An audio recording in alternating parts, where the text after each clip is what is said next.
Make it better for you, my ogbonge person. Good morning, good afternoon, good evening, depending on the time where this video take reach you.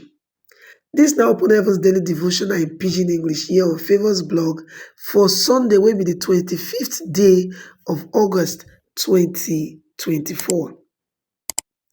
Our topic for today now, peer pressure. Peer pressure. Our Bible reading, it come from the book of Romans chapter 12 from verse 1 go shook body enter 3. My brothers and sisters, God dey good, so abeg, as una dey alive, make una offer una body give am as sacrifice. Make una do wetin he talk and wetin go make belle sweet am, as this be the best way to serve God. Make una no be like people for the world, but make una allow God change una mind.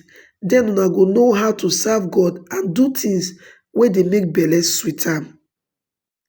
By the grace of God wey God give me, I dey tell all of una make una no think say una dey too important. Instead, make una use good sense think and understand the faith wey God give una. Our memory verse na from 2 Corinthians chapter 10 verse 12. We no go compare ourselves with those wey dey say dem good well well, or come put ourselves for the same group.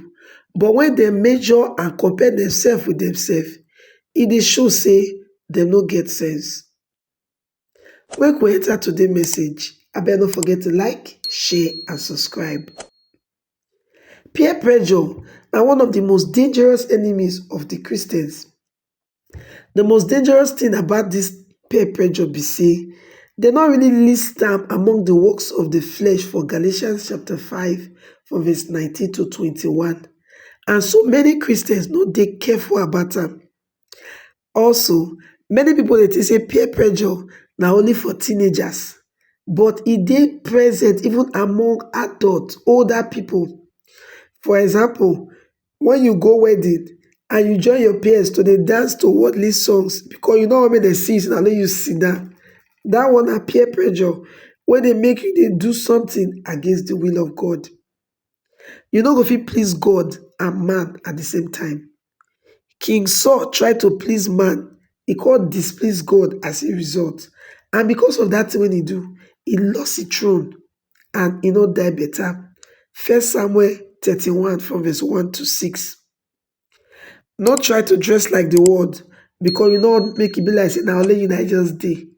No try to dey use dirty slangs dey talk because you wan show say you know the current trend. Many years ago, they invite me as guest minister somewhere. And when the man of God wey go introduce me reach altar to do introduction, he come talk say he like everything about me except the way I dey dress like hunter with my short sleeve suit. I come reply and say, I no be hunter, I be soldier. Wetin he talk no make me change the way I dey dress, even though my colleagues as at that time dem dey wear big agbada. Today, God don raise me very high amongst my colleagues. Children of God no suppose to dey influenced by peer pressure. Dem suppose to dey led by the Spirit of God. Romans chapter 8 verse 14. When Christians start to dey do things because of wetin people go think or wetin people go talk, that person no be Spirit of God dey lead am again. That person no dey careful, e don already begin to dey lose his or her sonship. God word talk for inside 2 Corinthians chapter 6 verse 17 say, you must dey separate, you must dey different. If you wan get peers at all, make e be people wey be like say dem too don separate themselves for Jesus Christ. Among this kind of people, you fit bow to peer pressure. This kind peer pressure go be who dey pray long pass, who dey memorize plenty scripture pass, who dey win plenty souls per day, and so on and so forth. This kind pressure na be the only kind of peer pressure wey good for Christian.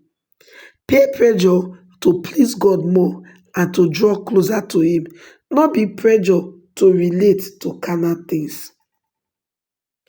Wetin we go think about after we don hear this message today now? Your actions na other people dey make you dey do am, or na Spirit of God dey lead you to do am? May I ask the question again?